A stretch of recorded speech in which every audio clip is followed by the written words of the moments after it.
നമസ്കാരം. North Atlantic treaty ഓർഗനൈസേഷനിൽ നിന്നും പുറത്തു പോകുന്നതിനെക്കുറിച്ച് അമേരിക്ക ഗൗരവമായി ആലോചിക്കുന്നതായി പ്രസിഡന്റ് ഡൊണാൾഡ് ട്രംപ് വ്യക്തമാക്കി. ഇറാനെതിരായ യുഎസിന്റെ സൈനിക നടപടിയെ സഖ്യകക്ഷികൾ പിന്തുണയ്ക്കാത്ത സാഹചര്യത്തിലാണ് നാറ്റോയിൽ നിന്നും അമേരിക്കയെ പിൻവലിക്കുന്നതിനെക്കുറിച്ച് താൻ ഗൗരവമായി ആലോചിച്ചതെന്ന് ടെലഗ്രാഫിന് നൽകിയ അഭിമുഖത്തിൽ ട്രംപ് പറഞ്ഞു. ഇറാൻ സംഘർഷത്തിന്റെ പശ്ചാത്തലത്തിലാണ് ഈ മുന്നറിയിപ്പ്. ട്രംപ് നാറ്റോയെ ഒരു കടലാസ് പുലി എന്നാണ് വിശേഷിപ്പിച്ചത്. നാറ്റോയുടെ വിശ്വാസ്യതയെക്കുറിച്ച് തനിക്ക് പണ്ടേ സംശയമുണ്ടായിരുന്നതായും അദ്ദേഹം പറഞ്ഞു. പ്രതിരോധ കരാറിൽ നിന്നും അമേരിക്കയെ പിൻവലിക്കുന്നത് ഇപ്പോൾ പുനർവിചിന്തനത്തിന് അപ്പുറമാണെന്നും ട്രംപ് അഭിപ്രായപ്പെട്ടതായും പത്രം റിപ്പോർട്ട് ചെയ്യുന്നു. യുദ്ധത്തിന് ശേഷം സഖ്യത്തിലെ US അംഗത്വത്തെക്കുറിച്ച് വീണ്ടും ആലോചിക്കുമോ എന്ന ചോദ്യത്തിന് ഞാൻ ഒരിക്കലും നാറ്റോയാൽ സ്വാധീനിക്കപ്പെട്ടില്ല, അവരൊരു കടലാസ് പുലിയാണെന്ന് എനിക്ക് എപ്പോഴും അറിയാമായിരുന്നു, പുടിനും അതറിയാം എന്നായിരുന്നു അദ്ദേഹത്തിന്റെ മറുപടി. പശ്ചിമേഷ്യയിൽ ഇസ്രയേലുമായി ചേർന്ന് US ഇറാനെതിരായി ആരംഭിച്ച സംഘർഷത്തിന് പിന്നാലെ ലോകത്തിലെ പ്രധാന എണ്ണ ഗതാഗത പാതയായ ഹോർമൂസ് കടലിടുക്ക് ഇറാൻ അടച്ചിരുന്നു.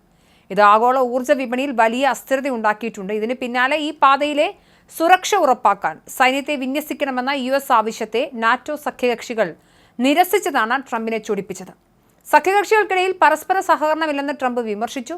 യുക്രൈൻ ഉൾപ്പെടെയുള്ള വിഷയങ്ങളിൽ ഞങ്ങൾ സ്വയമേവ അവിടെ ഉണ്ടായിരുന്നു, എന്നാൽ അവർ ഞങ്ങൾക്ക് വേണ്ടി എവിടെയും ഉണ്ടായിരുന്നില്ല.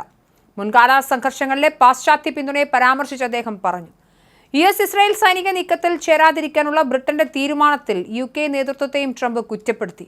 നിങ്ങൾക്കൊരു നാവികസേന പോലുമില്ല, നിങ്ങൾ പ്രായമേറിയവരാണ്, നിങ്ങൾക്ക് പ്രവർത്തിക്കാത്ത വിമാനവാഹിനി കപ്പലുകളാണ് ഉണ്ടായിരുന്നതെന്നും കീർ സ്റ്റാർമറെ പരിഹസിച്ചുകൊണ്ട് ട്രംപ് പറഞ്ഞു. ട്രംപിന്റെ നിലപാട് നാറ്റോയുടെ ഭാവിക്കും ആഗോള പ്രതിരോധ സഹകരണത്തിനും വലിയ വെല്ലുവിളിയായി മാറിയേക്കാമെന്നും നിരീക്ഷകർ വിലയിരുത്തുന്നുണ്ട്. ഹോർമൂസ് കടലിടുക്ക് വീണ്ടും തുറക്കുന്നതിനുള്ള വഴികൾ ചർച്ച ചെയ്യുന്നതിനായി ബ്രിട്ടൻ ഈ ആഴ്ച അന്താരാഷ്ട്ര നയതന്ത്ര സമ്മേളനം സംഘടിപ്പിക്കുമെന്ന് പ്രധാനമന്ത്രി കീർ സ്റ്റാർമർ അറിയിച്ചിട്ടുണ്ട്. പ്രധാന എണ്ണക്കടത്ത് പാതയായ ഇവിടെ സമുദ്ര സുരക്ഷ പുനഃസ്ഥാപിക്കുന്നതിനായി 35 രാജ്യങ്ങൾ ഒരുമിച്ച് പ്രവർത്തിക്കുമെന്നും പ്രസ്താവനയിൽ ഒപ്പിട്ടതായും അദ്ദേഹം വ്യക്തമാക്കി. കപ്പൽ ഗതാഗത സ്വാതന്ത്ര്യം പുനഃസ്ഥാപിക്കുന്നതിനും കുടുങ്ങിക്കിടക്കുന്ന കപ്പലുകളുടെയും നാവികരുടെയും സുരക്ഷ ഉറപ്പാക്കുന്നതിനും അവശ്യ സാധനങ്ങളുടെ നീക്കം പുനരാരംഭിക്കുന്നതിനും ആവശ്യമായ എല്ലാ നയതന്ത്ര രാഷ്ട്രീയ നടപടികളും യോഗം വിലയിരുത്തുമെന്നും സ്റ്റാർമർ പറഞ്ഞു. ഈ യോഗത്തിന് ശേഷം പോരാട്ടം അവസാനിച്ചാലുടൻ കടലിടുക്ക് സുരക്ഷിതമാക്കാൻ നമ്മുടെ സൈനിക ശേഷി എങ്ങനെ വിന്യസിക്കാമെന്ന് പരിശോധിക്കാൻ സൈനിക ആസൂത്രകരുടെ യോഗവും വിളിച്ചു ചേർക്കുമെന്നും അദ്ദേഹം കൂട്ടിച്ചേർത്തു. Britain, France, Germany, Italy, Japan, Netherlands തുടങ്ങിയ രാജ്യങ്ങളാണ് പ്രസ്താവനയിൽ ഒപ്പിട്ടിരിക്കുന്നത്. നിലവിലെ യുദ്ധത്തിന്റെ ആഘാതം ഒരു തലമുറയെ തന്നെ ബാധിക്കുമെന്നും 1970കളിലെ ഊർജ്ജ വിലവർദ്ധനവിന് സമാനമായ സാഹചര്യം ഉണ്ടായേക്കാമെന്നും ബ്രിട്ടീഷ് പ്രധാനമന്ത്രി മുന്നറിയിപ്പ് നൽകി.